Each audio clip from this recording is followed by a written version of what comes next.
大家好，我是议员，今天我们来聊一聊那个让我们又爱又怕的梦想——财务自由，提早退休。你是不是也经常在加班到深夜的时候，脑子里闪过一个念头，要是现在银行账户里的钱足够用到了，我立刻就把工作挤辞了。但转头一看这个月的花呗账单，又觉得这个梦实在太遥远了。别急着划走，议员今天不是来给你画大饼的，而是要分享一个实实在在的、正在全球被验证的可行方案。FIRE 运动 ，FIRE 是 Financial Independence，Retire Early 的缩写，直译过来就是财务独立，提早退休。这个运动最早起源于美国，它可不是教你怎么一夜暴富，而是通过一套可复制、可执行的方法，让你有可能比传统退休年龄提前10年、20年甚至30年，告别无休止的打卡生活。它的核心逻辑非常清晰，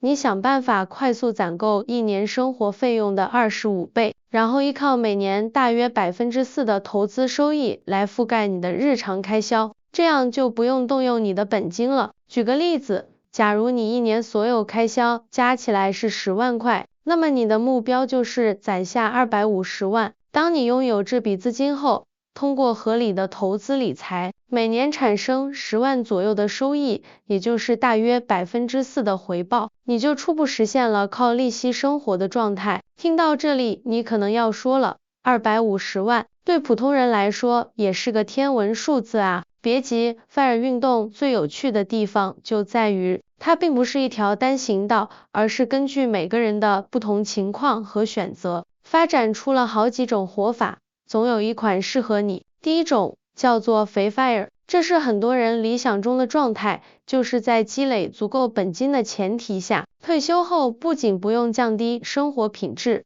还能维持甚至提升原有的生活水平。这通常需要比较强的理财能力和前期可观的积蓄。第二种叫做瘦 FIRE， 这条路更适合我们大多数普通人，它倡导的是一种极简主义的生活方式，通过大幅削减不必要的开支，降低生活成本，从而减少你需要攒下的那个本金数额。比如，你通过精简消费，把年开销控制在5万块，那么实现 FIRE 的目标本金就变成了125万，压力瞬间小了很多。议员觉得这种方式不仅仅是省钱，更是一种生活哲学的转变，让你更关注生活本身，而非物质攀比。还有第三种，特别灵活，叫做咖啡师 FIRE， 这个名字很有意思，指的是你在实现基本的经济独立后，并没有完全停止工作，而是选择从事一些耗时较少、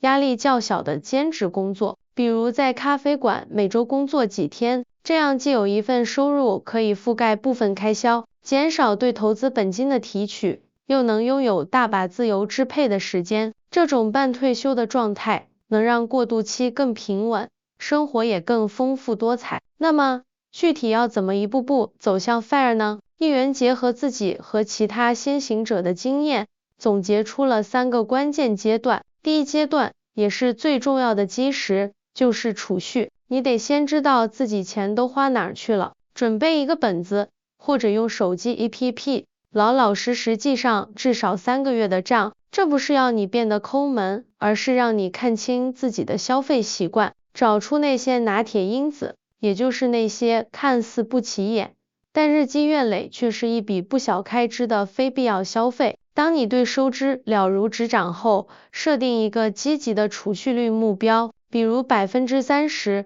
50%，甚至更高。这需要你在收入和欲望之间找到平衡点。第二阶段是开源，光靠节流，积累的速度可能有限。在发展主业的同时，积极探索副业增收的可能性。现在的时代给了我们很多机会，议员身边就有朋友靠写作、做视频、设计、咨询，开辟了第二收入曲线。这部分增加的收入，尽量不要直接用来提升消费水平，而是把它投入到你的 FIRE 资金池里，能大大加速你的进程。记住，你赚钱的能力是你最大的资本。第三阶段，也是让雪球滚起来的关键，就是投资。单纯把钱存在银行里是很难跑赢通胀的，更别说实现资产增值了。你需要学习基础的理财知识，建立适合自己的投资组合。FIRE 运动推崇的是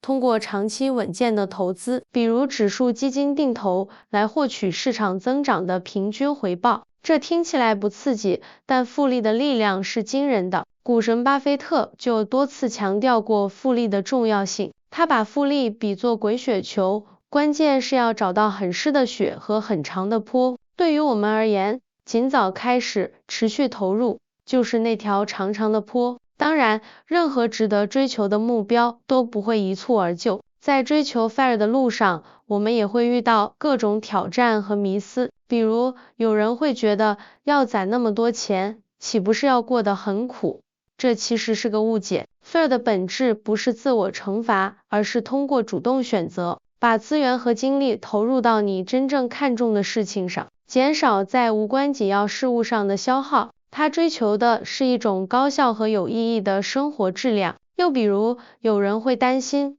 这么早退休，人生会不会很无聊？议员觉得 FIRE 带给你的不是无所事事，而是选择的自由。你可以去深入学习一门兴趣，可以多陪伴家人，可以投身公益，或者像议员这样创作内容分享给更多人。工作从一种谋生的必要手段，变成了你感兴趣的选择。说到这里，议员想起每周工作4小时，这本书里提到的一个很有趣的概念，叫做迷你退休。它不像传统观念那样把退休放在生命的最后阶段，而是主张把退休时间分散到一生中的不同阶段，工作一段时间，积累一些资金，然后就进行一次几个月的迷你退休，去旅行，去学习，去体验不同的人生，然后再工作，再退休。这种周期性的生活方式，让追求自由的过程本身也变得丰富多彩，非常适合那些不想等到60岁才去看世界的朋友。